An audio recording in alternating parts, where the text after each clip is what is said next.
Bienvenidos a la edición número 8 del podcast Súmate.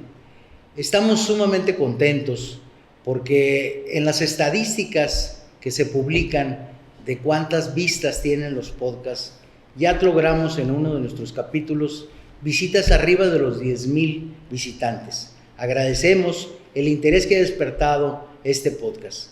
Esta edición número 8 es muy importante porque estamos cambiando un poco el formato. Y en esta ocasión invitamos a dos de los invitados que ya tuvieron su podcast, pero ahora en conjunto con dos de los miembros del Consejo Consultivo de Súmate, Carlos de Doy Alvear, y los invitados que causaron una muy buena impresión en sus podcasts correspondientes son nada más y nada menos que César Valenzuela, a quien le agradezco su presencia, Omar Gárfigas, quien también le agradezco mucho, y un servidor, Raúl Ibáñez. Queremos cambiar un poco el formato y hacer una especie de mesa de análisis sobre dos temas entrelazados que se complementan y no solo se complementan, sino que son fundamentales para los sinaloenses. Estamos hablando del tema de la economía en Sinaloa y de los programas sociales. En esta ocasión yo quisiera empezar por una gráfica que atinadamente César Valenzuela nos proporcionó, donde nos mencionaba las principales preocupaciones de los sinaloenses. Y fundamentalmente, y es casi de carácter general en todo el país, la principal preocupación en Sinaloa, con un 50.5%, es la seguridad. Pero la seguridad tiene que ver con la economía. Pero inmediatamente después viene el tema de salud, que también tiene que ver con economía, y después vienen aumento de precios, desempleo, pobreza. Eso sí, ya totalmente vinculado a la economía y a los programas sociales. Yo quisiera poner ese tema en la mesa para iniciar la conversación, y empecemos por primero preguntarle a Carlos qué opina de las principales preocupaciones de los sinaloenses. Pues que son muy válidas, muy justificadas, porque es evidente la problemática que tiene no solamente Sinaloa, sino el país, por una política pues equivocada, en mi opinión, respecto a lo que tiene que ver con la actividad central que debería de ser de un gobierno, que es facilitar la posibilidad que los ciudadanos y las empresas, o que todo emprendedor pueda desarrollar sus actividades con libertad, con un marco jurídico certero, que exista garantías de seguridad pública para que tampoco pueda ser extorsionado, coaccionado, etcétera, que de alguna manera todo eso termina por afectar la construcción de los costos de producción de cualquier empresa, y finalmente toda esa problemática termina trasladándose en la construcción de los precios al consumidor, y que todo ello lo estamos viviendo en inflación, en inseguridad y en grandes problemas que la gente pues vive y sufre en su día a día, ¿no? César. Bueno, creo que las cifras no hacen más que reflejarnos una situación muy delicada que se está viviendo en el país y en nuestro estado. Somos un estado prácticamente agroterciario, y eso nos afecta considerablemente en estas condiciones, porque en buena medida importamos productos manufacturados, y esa importación de productos manufacturados y de muchos otros productos que no se elaboran localmente se ven muy afectados por el grave problema que tiene nuestro país del cobro de piso y el asalto en carreteras. De tal forma que el producto que nos llega aquí nos llega mucho más encarecido de lo que normalmente pueda presentar. El día de hoy INEGI está informando que se elevó 0.2 la inflación, incluso antes de bajar en la segunda quincena de mayo. Pues a eso hay que agregar algunos costos ocultos que tiene precisamente este problema derivado de la inseguridad. Y eso hace, solamente como una primera reflexión, que se agudice el problema de la carestía. La economía de Sinaloa está sufriendo una situación muy delicada desde el cuarto trimestre del año 2023, que ya lo traíamos desde hace tiempo, pero que se está acentuando. Habíamos estado por abajo de la media nacional. Pues lamentablemente, desde el cuarto trimestre hasta la fecha, estamos disputándonos entre el último y el penúltimo lugar con el resto de los estados del país en materia de crecimiento económico. En materia del sector primario es desastroso, traemos una caída impresionante, ahí sí nadie nos puede quitar el último lugar. En el sector terciario no tenemos el último, pero estamos muy cerca, y en el industrial de forma parecida. Es una situación sumamente difícil la que estamos viviendo. Omar, nos dejaste muy claro en el podcast que tuvimos contigo que los programas sociales no necesariamente ayudan a salir de la pobreza. Tú hacías un ejemplo muy gráfico donde decías una persona que está recibiendo 3,000 pesos en condiciones de pobreza no sale con los 3,000 pesos. Sin embargo, una persona como el gobernador que tiene una pensión de la universidad y no sé qué otra, pues los 3,000 pesos quizás le sirvan para ir a comprar no voy a decir la tienda, una botella de vino, pero en realidad aquí esto se entrelaza porque si los programas sociales no ayudan para ayudar a la gente a salir, valga la redundancia, a salir de la pobreza, entonces tú ¿cómo verías en el contexto de estas principales preocupaciones de los sinaloenses el tema de los programas sociales? Tenemos un gran problema en el Estado, o sea, no estamos generando riqueza. Peor aún, o sea, retomo un dato que plantea muy bien César, somos la economía estatal que crece menos en el país. Hoy somos los peores. En el nivel primario, en el problema de la agricultura, que sería todo un tema para abordar, perdimos la tercera parte. O sea, el 36% de la actividad primaria se ha perdido. O sea, quiere decir que que dejamos de trabajar. Si antes la economía producía 10, hoy produce solamente 7 en ese sector. O sea, se perdió el 36%. Tenemos además a la población en 1 de cada 4 trabajadores recibe un ingreso salarial que no le alcanza para cubrir la canasta y la línea de la pobreza. O sea, un principio fundamental de cualquier economía es que el que trabaja no sea pobre, ¿no? Bueno, nosotros, 1 de cada trabajadores sinaloenses trabaja y a pesar de eso es pobre. Entonces tenemos que hacer muchas cosas. Seguramente en la siguiente ronda podemos abundar, pero tenemos una falta además de estrategia económica. O sea, el gobierno estatal no tiene un proyecto económico que permita que se generen buenos empleos, que aumente la producción agrícola, que aumente la producción industrial. O sea, quiero terminar con eso, ese es el principal error que ahorita estamos padeciendo desde la política gubernamental. Ni el gobierno federal ni el gobierno estatal tienen una estrategia de crecimiento económico que con ello implicaría que nos beneficiamos todos y en un esquema de equidad la pobreza vaya disminuyendo. Oye, Omar, a mí me llama la atención lo que estás planteando, pero me llama la atención porque Sinaloa no era así, no estábamos así. Es decir, cualquiera podría decir, no, es que es la sequía. No, pero la sequía está afectando en el 2024, en el ciclo que está ahorita en curso. Y aquí estamos hablando de números reflejados por el INEGI hasta el 2023 y el estado estaba totalmente sembrado agrícolamente hablando y a pesar de eso caímos 34%, casi 36% como tú mencionas, el PIB estatal en primario. Mi pregunta es, ¿se ha dejado de hacer algo por parte de los sinaloenses, por parte del gobierno? ¿Por qué nos hemos rezagado si antes no estábamos tan rezagados en el plano nacional? Si éramos considerados un estado rico, ¿por qué hoy somos de los peores? ¿Qué es lo que está sucediendo no solamente en el plano local, sino en el plano federal? ¿Qué se ha dejado de hacer? ¿O cuál es nuestro déficit en la infraestructura o en qué que nos tiene en la situación en la que estamos? El ejemplo que pones es muy bueno. El tema de la sequía afecta a todos los países.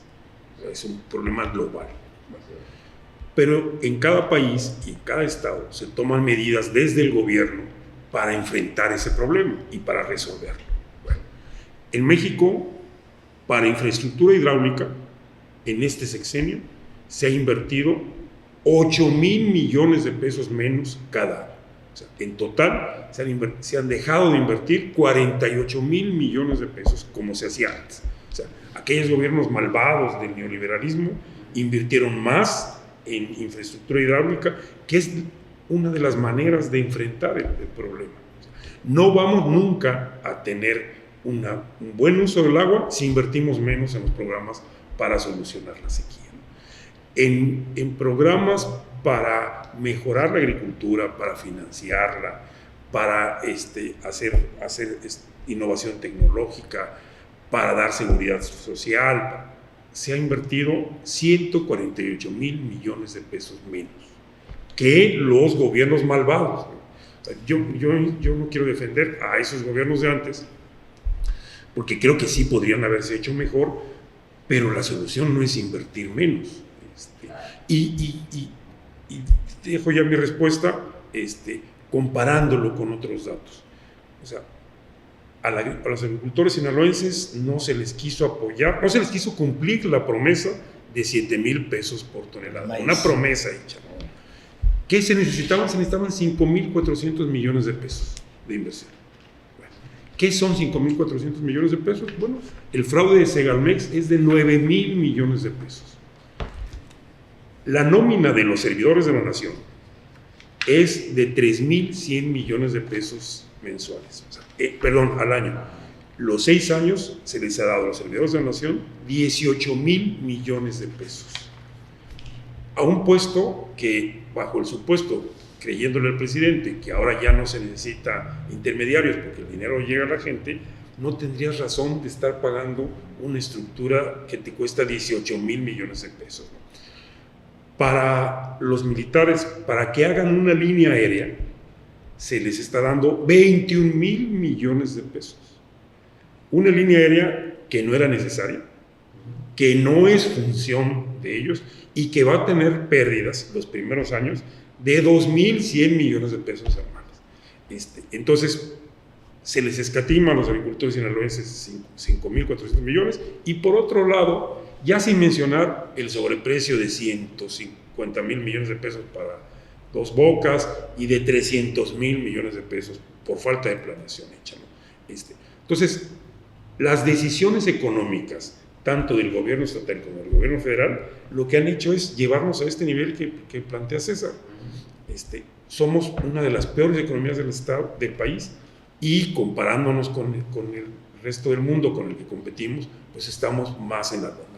César, se evidencia con estos datos que da Omar que hay una carencia absoluta de planeación estratégica, y tú eres un interesado y un especialista en planeación estratégica. Has estado insistiendo mucho que en Sinaloa tenemos una ley de planeación pues ya totalmente desfasada. ¿Tú qué dirías al respecto? ¿Por qué esa carencia en una planeación para poder integrar las cadenas productivas y que no nos pase lo que nos está sucediendo?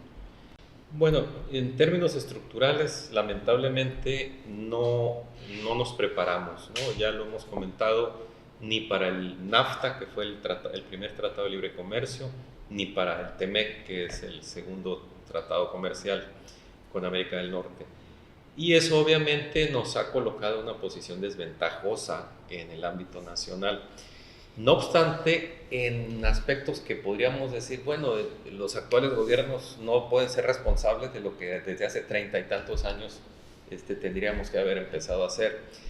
Sin embargo, recientemente, ante problemas sumamente graves que ya mencionaba hace un momento, Mar, que fue la crisis en la comercialización de la cosecha del maíz del 2023, del ciclo otoño-invierno, ¿qué pudimos constatar? Lo que pudimos constatar es que las decisiones, lamentablemente, son rígidas. Estas vienen definidas desde la Presidencia de la República, y al igual que todas las cosas, no se les puede cambiar ni una coma.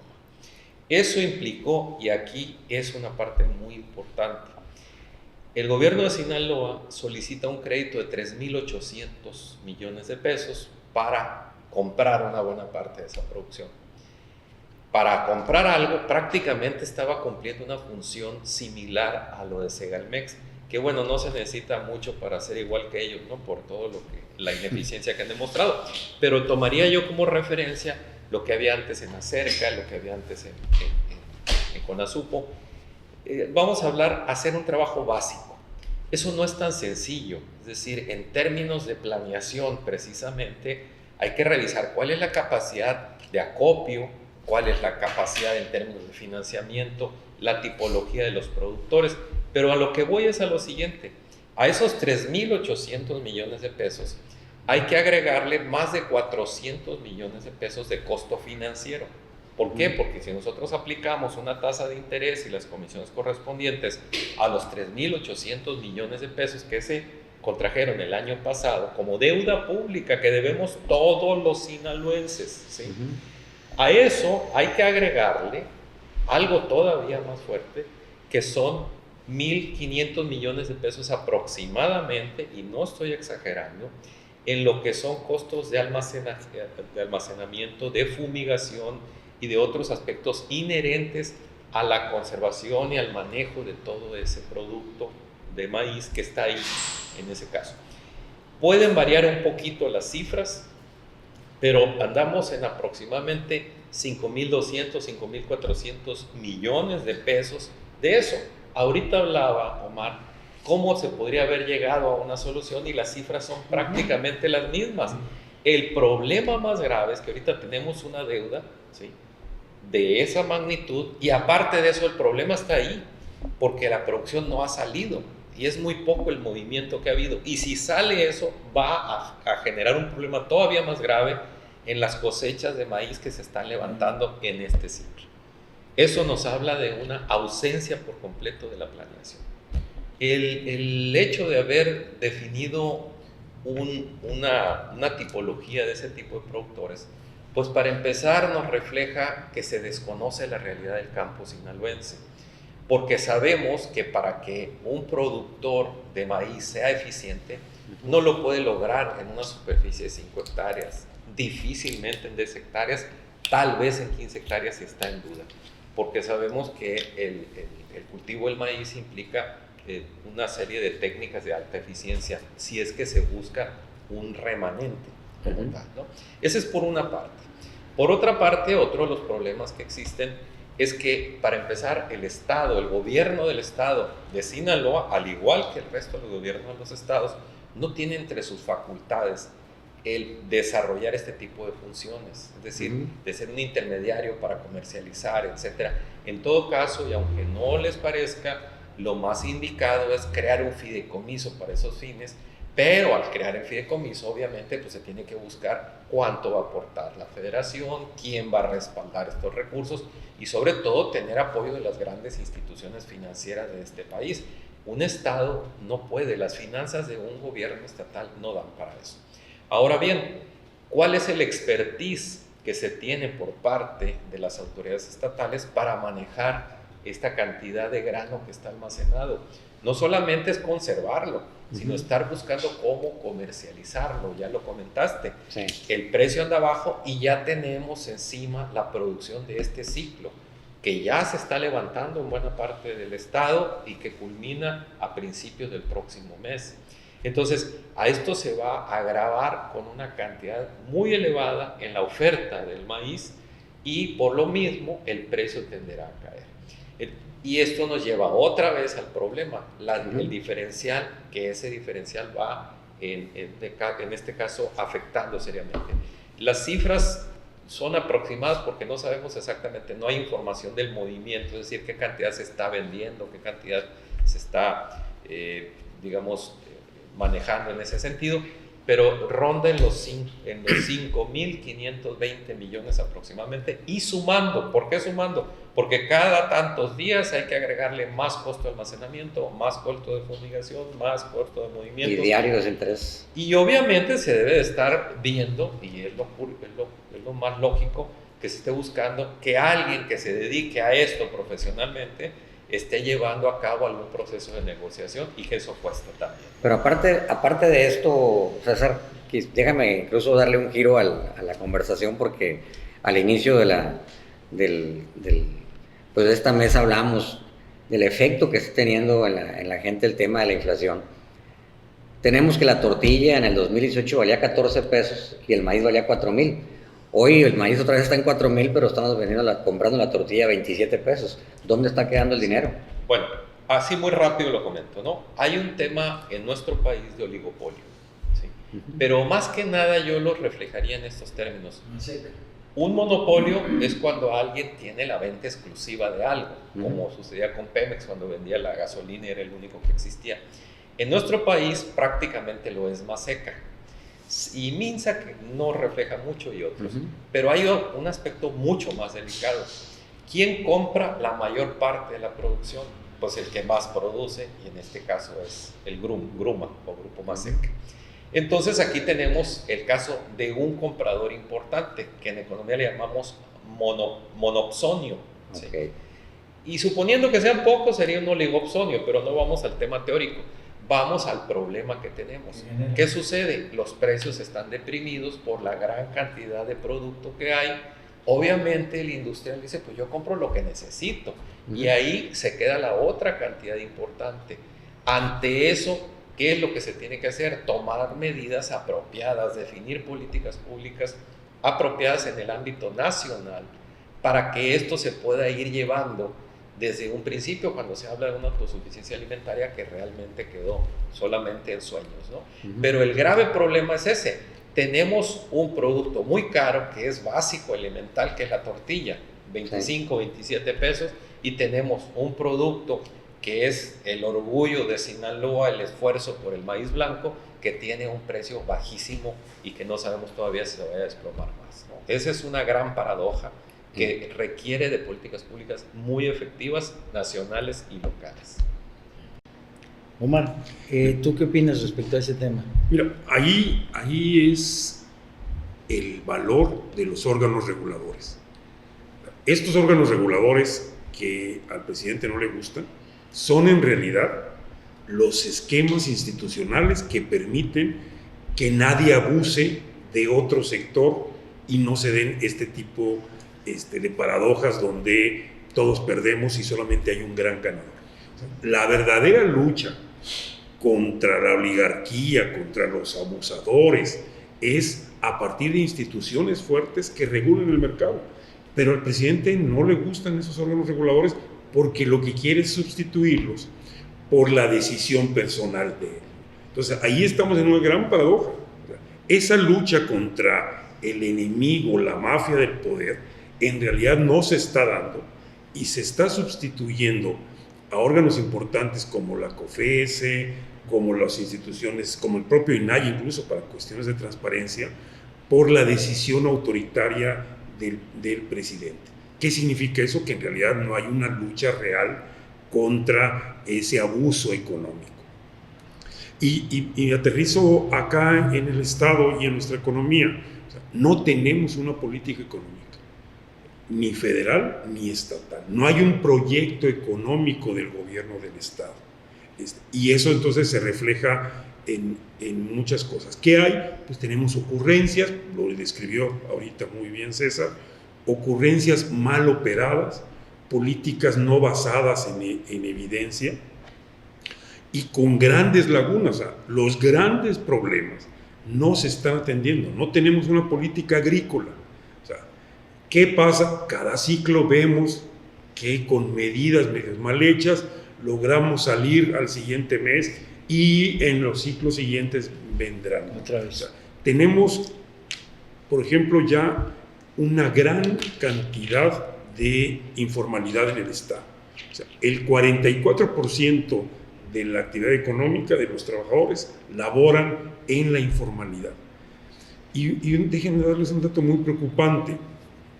No somos un país con una gran productividad por hora de trabajo.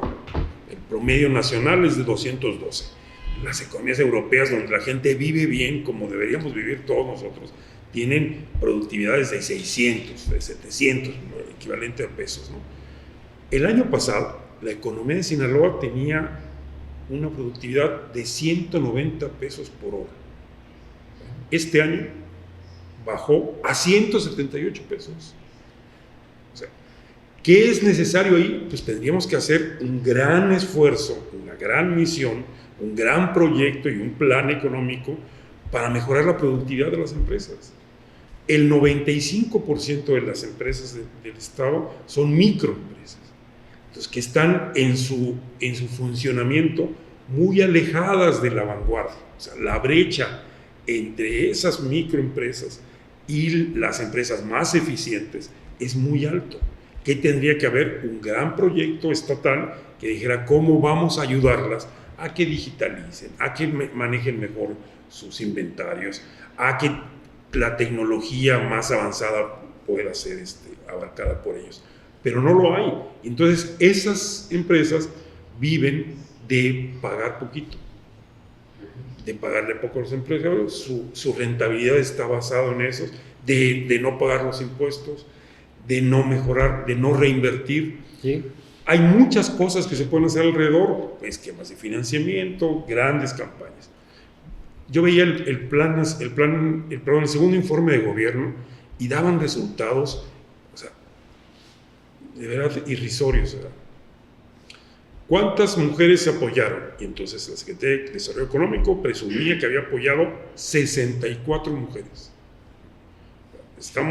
Tenemos más o menos alrededor de 300,000 mujeres sinaloenses que no están incorporadas a la fuerza productiva porque no hay un sistema de cuidados y entonces tienen que estar ahorita ellas atendiendo a los enfermos o a sus hijos y entonces no se pueden incorporar.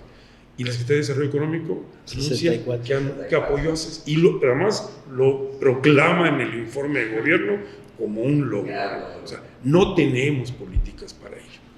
Entonces nuestros jóvenes no están teniendo los ingresos necesarios. Un último dato, con esto termino, es solamente 3 de cada 10 egresados de las universidades sinaloenses están trabajando en su campo. O sea, el resto están incorporados en actividades que no requerían haber estado por las universidades. Exactamente, y con salarios muy bajos y sin seguridad social. Entonces, lo cierro no tenemos un proyecto de desarrollo económico y eso implica pobreza, eso implica que la economía se está creciendo y eso implica los problemas de seguridad que padecemos. Yo, no sé, fácil 40 o más años tengo escuchando en Sinaloa, en los diferentes foros, cámaras empresariales, foros de gobierno, en aquel entonces Nacional Financiera, el FOGAIN y tantos organismos que pasaron por la historia de la economía sinaloense, el tema de cómo no turistear nuestras materias primas, industrializarlas y no mandarlas fuera para que nos las regresen procesadas. Sin embargo, pues ante la carencia de planeación que estoy escuchando aquí, de una estrategia definida en materia económica, tanto federal como local, como estatal, pues la realidad es que ya no aspiraría yo tanto, aspiraría a que por lo menos planeáramos la actividad primaria que ya la tenemos ahí, que es el campo. Y tú decías, César, ahorita, hace un momento, que el gobernador del estado o el gobierno del estado en realidad no parece que no entienden cómo funciona la actividad primaria, la actividad agrícola. Sin embargo, pues tenemos un gobernador que fue coordinador de asesores en 2 ocasiones de gobiernos que también durante 6 años tuvieron que lidiar con el tema agrícola. ¿Cómo es posible que desde las perspectivas de nuestros gobiernos no tengan la capacidad de hacer una planeación más estructurada y poder aspirar entonces sí a industrializar el Estado? Bueno, yo en términos de la capacidad de maniobra que puede existir desde septiembre del 2018 a la fecha, yo creo que tenemos gobiernos estatales con una muy reducida capacidad de maniobra. Lamentablemente las políticas en los diferentes ámbitos se dictan desde el centro, lo que diga el presidente de la República en su mañanera, y se tiene que aplicar estrictamente en todas partes. Y menciono nada más algunos datos. Lo apoyo para las MIPYMES, las micros, pequeñas y medianas empresas, que se estableció de 25,000 pesos a través de Nacional Financiera, sigue siendo la palabra divina. No hay cambios en ningún sentido. ¿De qué les sirve? Pues quién sabe, pero eso es todo el apoyo que les da. Por otra parte, si hablamos de todos los aspectos en materia de agropecuaria, particularmente la agricultura, que es la que está teniendo el problema más grave ahora con la sequía, no hay elementos todavía, no se busca ese liderazgo para poder precisamente encabezar la situación tan crítica que se viene. Es decir, ¿qué va a pasar en el siguiente ciclo? Ahorita se está levantando el maíz. ¿Qué pasa el siguiente ciclo? ¿No se va a sembrar? ¿Sí se va a sembrar? ¿Qué se va a sembrar? ¿Cómo se va a sembrar? ¿Cómo se van a organizar los productores? Se está dejando correr el tema a ver qué va a pasar. Y eso es muy delicado, porque si está pensando que después del 2 de junio se va a platicar del tema, pues quién sabe si dé tiempo para ello, ¿no? Eso se llama improvisación. Lamentablemente, en materia de política pública no se puede improvisar porque el costo es muy elevado. Y como tal, esta precarización que estamos viviendo en Sinaloa son datos muy alarmantes los que comenta Omar, que estamos hablando de que nuestro gran orgullo como sinaloenses hace 30 años o más era que en Sinaloa no se padecía hambre, que en Sinaloa no carecíamos de lo más necesario porque estábamos siempre por encima de la media nacional. Eso hace tiempo que se acabó y actualmente está mucho más grave la situación. La informalidad, las MIPYMES que han ido desapareciendo, se han ido reduciendo de manera muy, muy alarmante, y las pocas actividades que hay. Pero eso no es todo.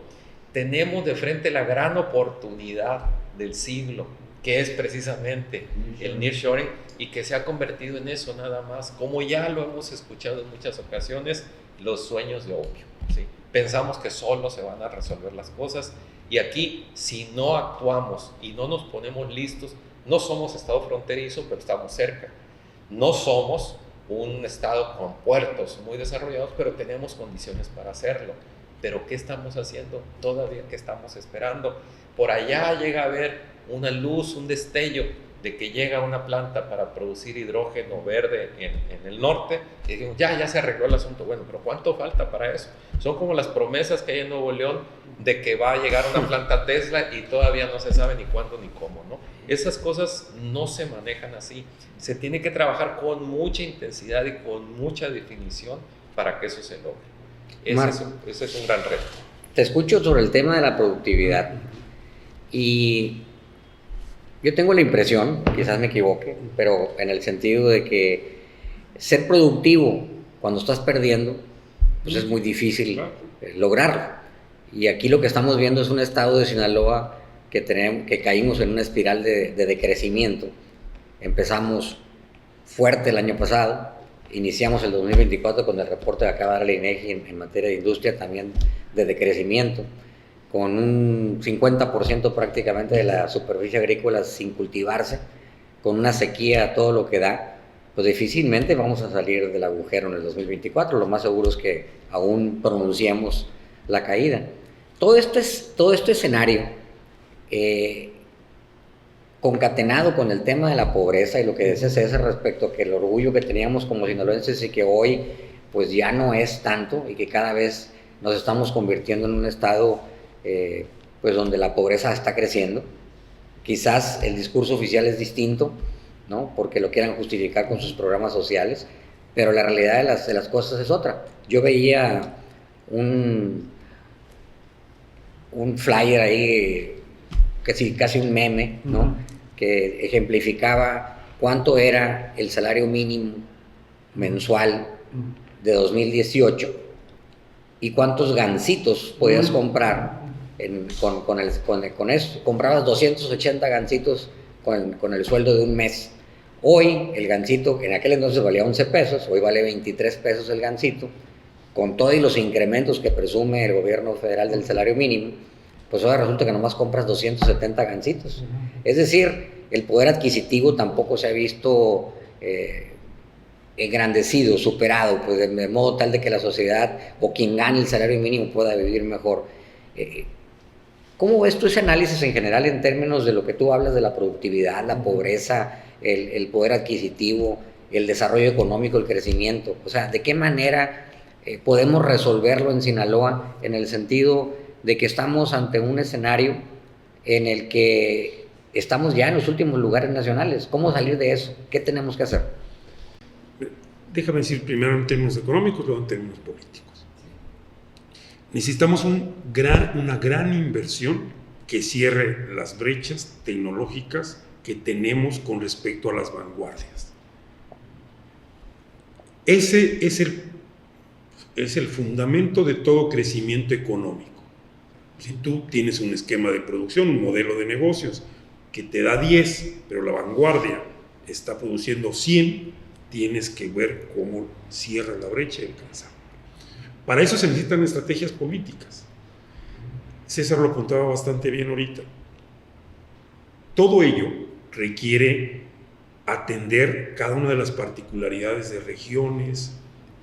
Eso implica un gran concurso. O sea, ¿cómo vamos a construir estas políticas que resuelvan el problema de la productividad a partir de que confluyamos todos los sinaloenses y detallemos las particularidades, encontremos las soluciones? Es un esquema muy complejo.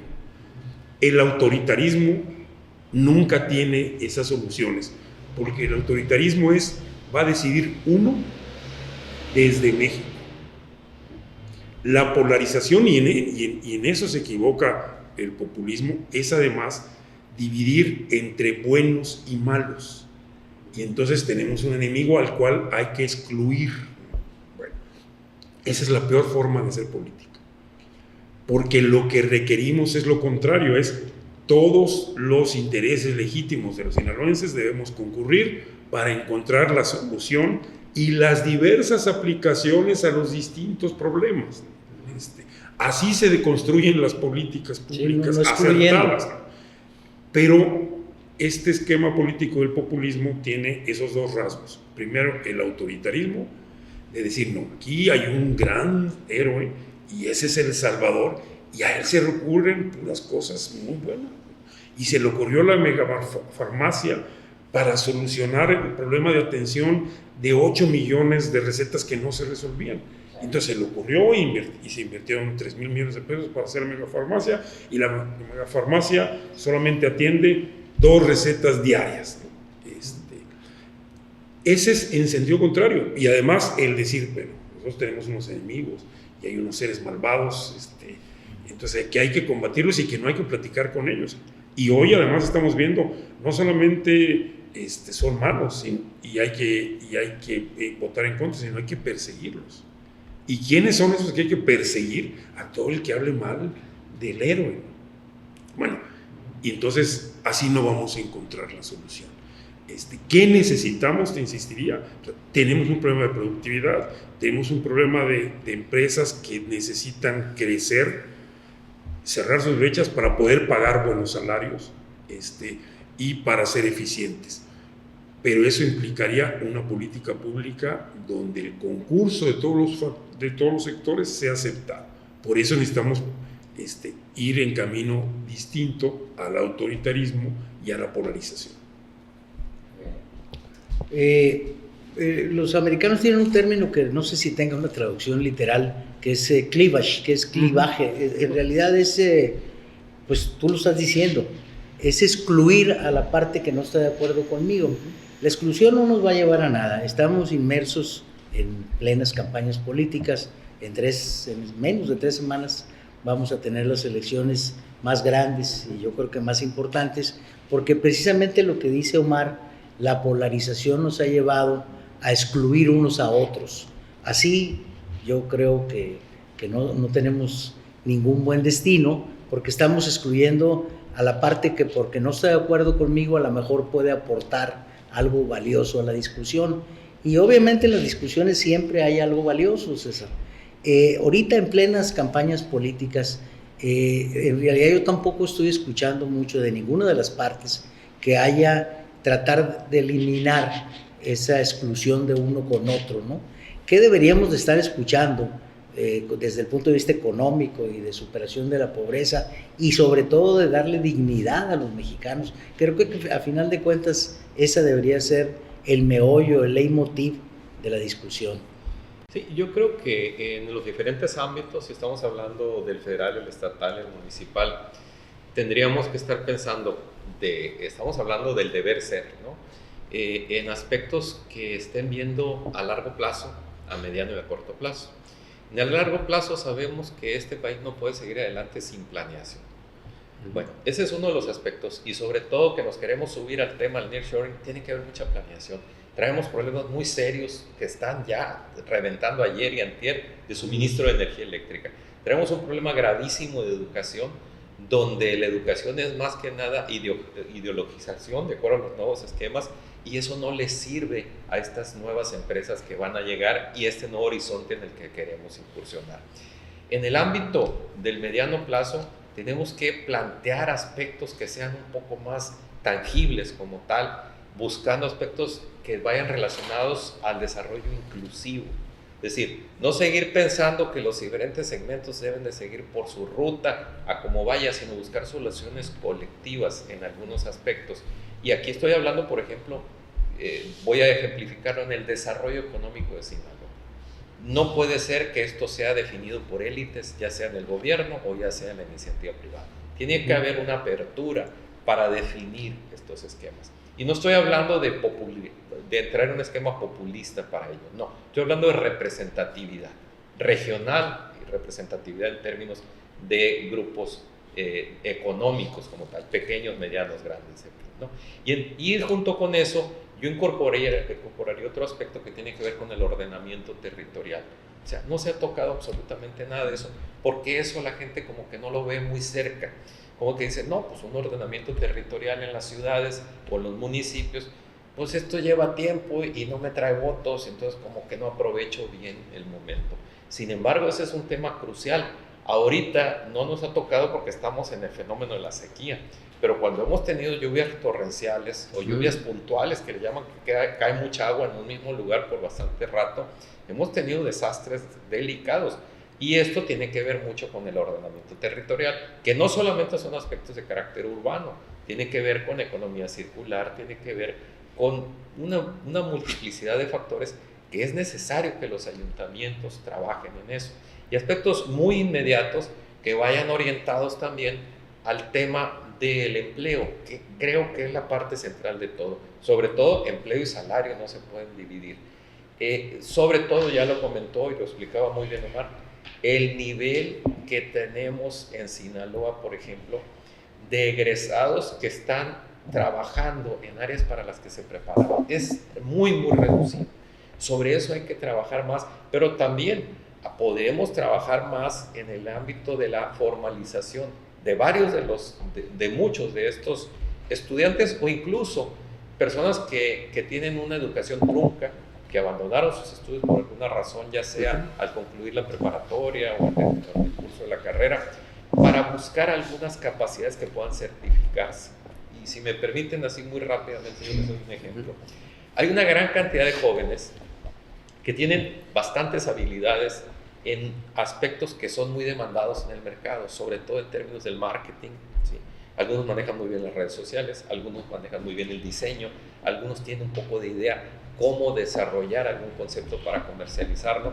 Sin embargo, pues estos están más que nada en la economía informal y son pagados en una cantidad muy, muy pequeña porque no tienen la manera de poder acreditar.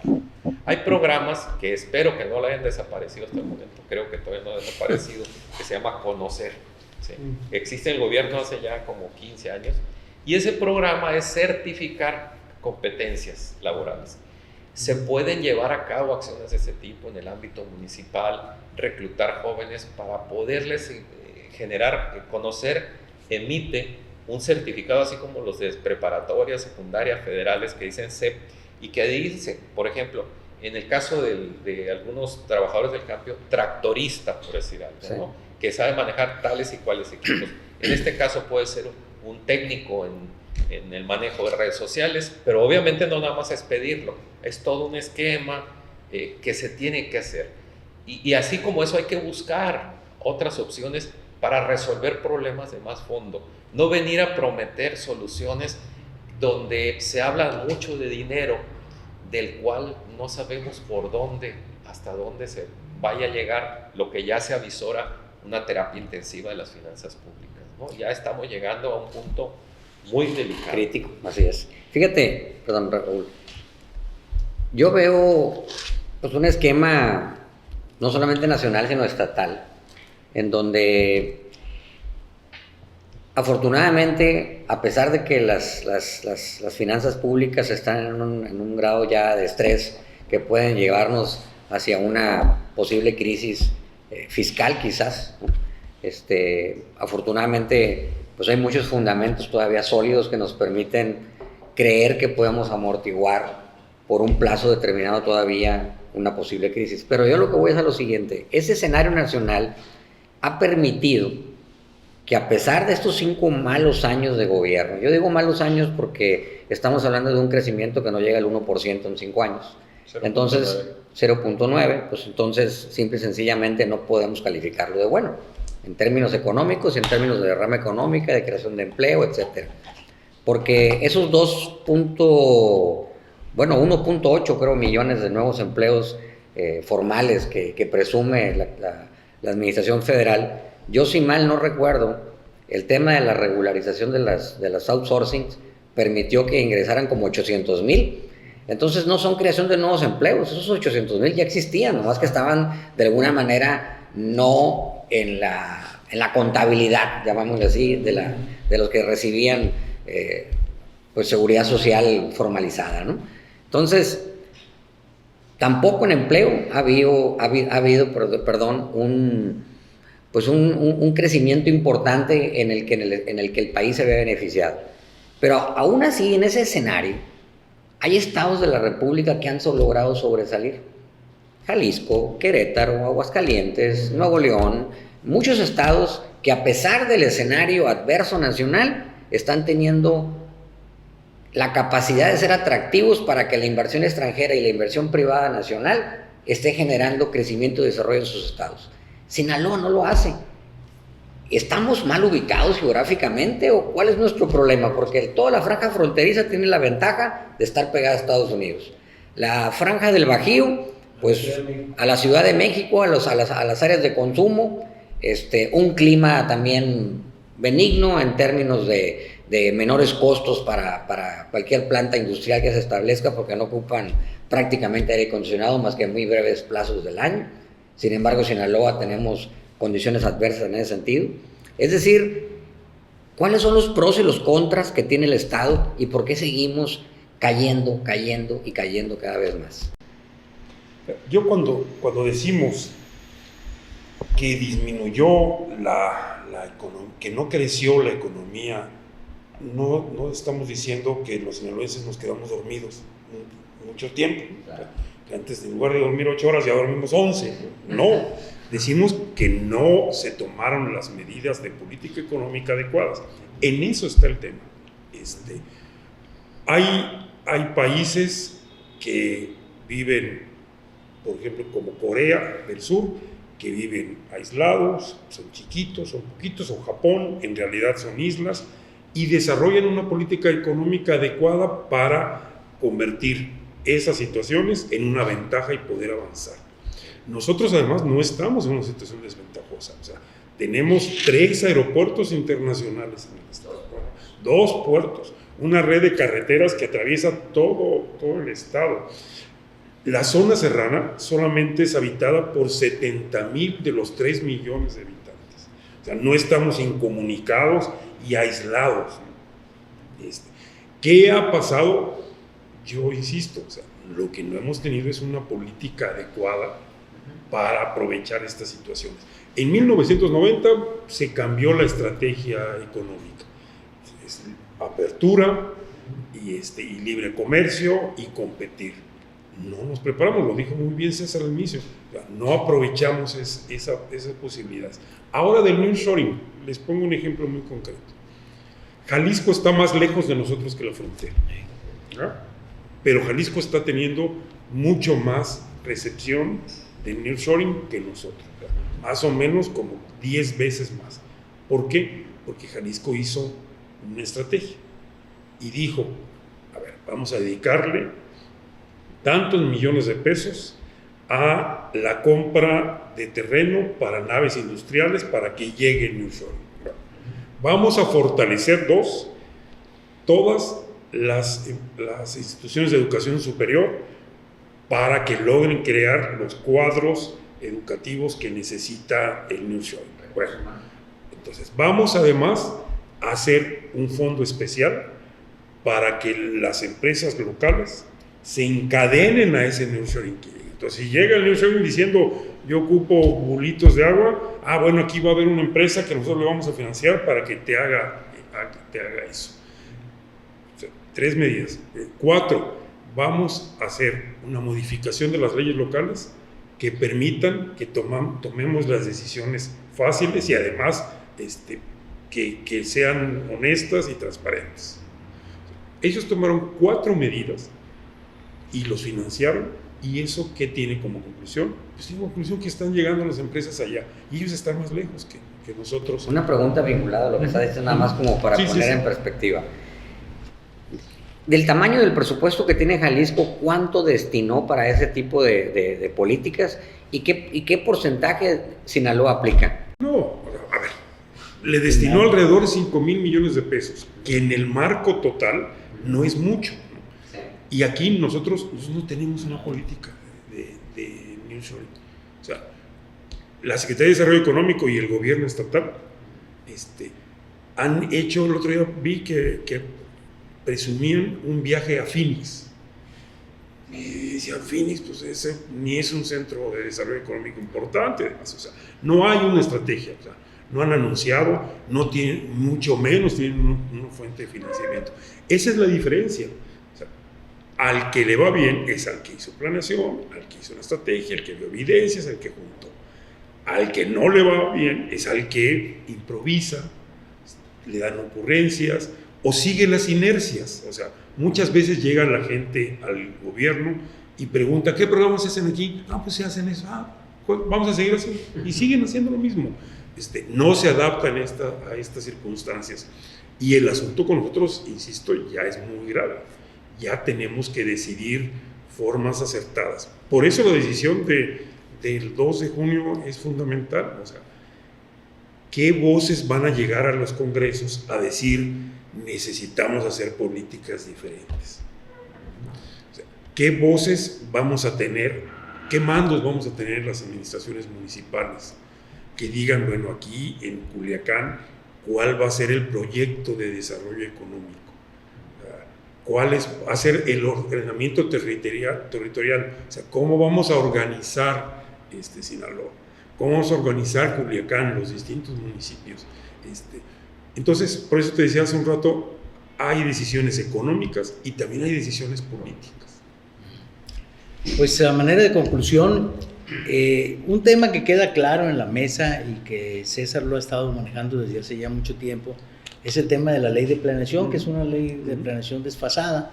Yo terminaría por preguntarle a la mesa qué podemos hacer como sociedad civil para incidir. Tú has insistido mucho, César, en ese tema, tienes inclusive trabajos hechos al respecto, pero ¿cómo podemos coadyuvar las diferentes cámaras empresariales, las organizaciones de la sociedad civil, como Súmate, para poder lograr sentarnos con los nuevos gobiernos? No sé si pudiéramos haber logrado que los candidatos de las próximas legislaturas hubieran firmado un compromiso de por lo menos sentarnos a platicar sobre de la urgencia que le implica al estado de Sinaloa tener una ley de planeación estratégica para el futuro, porque cuando llegan generan sus programas después de los primeros 100 días, programas que la verdad son mamotretos que se guardan en un escritorio y que no sirven para nada.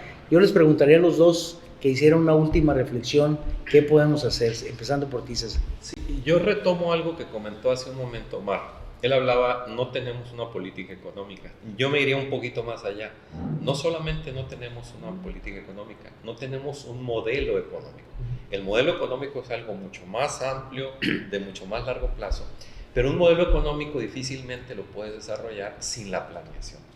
Entonces aquí, una parte muy importante, y hago un pequeño paréntesis para comentarlo, en conversaciones con Coparmex, precisamente cuando platicábamos sobre el debate que hubo sobre los senadores, candidatos a senadores y los debates que se vienen, yo les comentaba que sería muy importante que se invitara a los candidatos a diputados locales plurinominales que van a la parte más alta de cada una de las listas. ¿Por qué razón?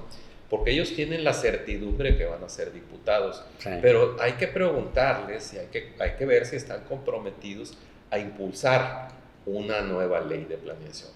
Ese es por una parte. Por otra parte, es muy importante retomar lo que este gobierno se ha empeñado desde el ámbito federal y de muchos otros aspectos en borrar, que es la ciudadanización de la política pública. Y esa es una parte muy importante porque lamentablemente en temas de desarrollo se ha dejado por fuera a muchos organismos, a muchos actores económicos, y hay que dejar muy claro una cosa: no estamos hablando nada más de planeación económica. La planeación es muy amplia y tiene que ver con educación, tiene que ver con salud, tiene que ver con infraestructura, tiene que ver con mucha seguridad, etc. Son muchos aspectos, entonces la planeación es muy horizontal. Y en este aspecto tiene que haber mucha participación con ese entusiasmo que se ha visto, por ejemplo, en las marchas ciudadanas. Hay que entender, desde luego, esto no se va a resolver con una marcha, pero sí con ese entusiasmo a través de los organismos, de los representantes que hay en los diferentes ámbitos, desde la educación, la cultura, la juventud, la seguridad, la salud, etcétera, los micros, pequeños, medianos, agricultores, ganaderos, industriales, etcétera. Ahí se tiene que hacer algo más. Por eso hablábamos del tema incluyente, donde no se resuelva todo o por Culiacán, o por Mazatlán, o por Ahome, sino que se le dé participación a las diferentes zonas que tiene nuestro estado, y donde ya sabemos, si llega un gobernador que es del centro, pues ahí se quedó todo. Si es del sur, igual, o si es del norte. Aquí tiene que haber una mayor inclusión en términos regionales y en términos de las diferentes tipologías de los agentes Vocaciones y económicos. pesos relativos. Sí, porque lamentablemente esas decisiones, y hay organismos que conocemos como CODECIN, que lamentablemente no se le ha abierto la puerta a las MIPYMES, por ejemplo. Y no se trata de que lleguen y tengan una participación, sino en las regiones que se les tome en cuenta lo que realmente pesa y que eso determine algo que ha sido estudiado y muy admirado desde hace mucho tiempo. Lo pongo como referencia: la organización que tienen los agricultores en Sinaloa, a través de las asociaciones de agricultores, a través de una confederación de asociaciones. ¿Se puede hacer algo similar en materia de la planeación? Sí se puede hacer. Claro. Y creo que el CODECIN puede ser transformado en esa figura. No nos costaría ni un centavo. Es cuestión de una decisión de política pública muy importante, pero de una ciudadanización también. ¿Está bien manejado el CODECIN ahorita? Creo que no está cumpliendo, ni lo ha cumplido durante mucho tiempo. CODECIN ya es mayor de edad y ha costado alrededor de 1,000 millones de pesos desde su existencia, y sí ha hecho aportaciones, pero no las que necesita el Estado ni para lo que fue creado. Fue creado para varias cosas, entre ellas dos esenciales: planear el crecimiento a largo plazo y generar más empleos y mucho mejor pagados. La pregunta es, ¿qué tenemos de todo eso? Nada. Ahí está la respuesta. Bueno, yo escuché un término antes de darte la palabra, Omar, un término hace mucho que escuché de una persona, de un exgobernador, que decía que había el problema de las puntadas sexenales. Yo creo que CODECIN de alguna manera ha sido también reflejo de eso. Le cambian su dinámica de acuerdo al nuevo gobierno, ¿no? Pero a ver, Omar, un último apunte respecto a este tema. La democracia es el ejercicio del gobierno deliberado. O sea, es la posibilidad de que el gobernante tenga que ir explicando sus decisiones y además dialogando con la sociedad. Esa es la gran diferencia con el autoritarismo. A mí me parece que ustedes, y este es un ejercicio, ustedes y la sociedad tenemos una necesidad fundamental, que es ir provocando esa deliberación. O sea, ir provocando que se enjuicie, que se califique, que se controle, que se vigile, que se denuncie el ejercicio del gobierno. Ese es una labor que tenemos que ir provocando. Yo alguna vez le comentaba a un diputado y le decía, fíjate que afuera hace un calorón impresionante. O sea, está haciendo un calor en Culiacán, no sé, impresionante. Y vemos a ustedes en sus fotos, donde todos están con trajecito, con corbata, y entonces eso nos queda claro, que ustedes están en un mundo distinto al de nosotros. Al de la gente. O sea, ¿qué tenemos que hacer? Pues tenemos que estarles refiriendo a los gobernantes, a los que ganen en los distintos puestos, que nos tienen que estar oyendo. O sea, y creo que no lo van a hacer voluntariamente, porque además esa es una cápsula que tiene mucho glamour, y ya llegando al poder como diputado, como presidente municipal, te encapsulas y no lo haces. Yo creo que en la sociedad civil lo que nos queda es estarles llamando la atención y estar permanentemente ejerciendo nuestra posibilidad de enjuiciarlos, de calificarlos, de controlarlos y de denunciarlos. Yo me quedo Mar, con eso que acabas de decir, porque precisamente está ahorita en la conversación propia incluso del Poder Judicial por las intervenciones de la nueva ministra Batres, que dice que la democracia o la deliberación que no es constitucional, y otra ministra le dice, permíteme, pero si está en el artículo 26 de la Constitución, precisamente todo lo que tiene que ver con la planeación del desarrollo económico del país, que es parte del capítulo económico de los artículos esos de la Constitución, como el 26, precisamente es la democracia deliberativa, ¿no? Y totalmente de acuerdo, y doblemente de acuerdo con el tema de que tenemos que ser muy acuciosos, muy bien razonados respecto a nuestro ejercicio del voto el próximo 2 de junio, precisamente para pues ver por el futuro del país, ver por el futuro de Sinaloa, enfocar bien nuestra visión y valorar muy bien por quién vamos a votar. Pues agradeciéndoles mucho su presencia, a César Valenzuela, a Omar Garfias. Este ha sido el capítulo número 8 del podcast de Súmate. Esperamos que les haya gustado este formato novedoso que intentamos Carlos y yo modificar o presentar ante ustedes, y la realidad es que efectivamente Carlos señala o hace un señalamiento muy apropiado. Este 2 de junio hay que tener primero ir a votar, pero también tener mucha inteligencia para ver por quién vamos a votar. Pero después creo que lo que dijo Omar es fundamental. Tenemos que señalar como sociedad, participar como sociedad, incidir como sociedad, y pues es parte de la idea y de la intención del podcast Súmate. Muchas gracias.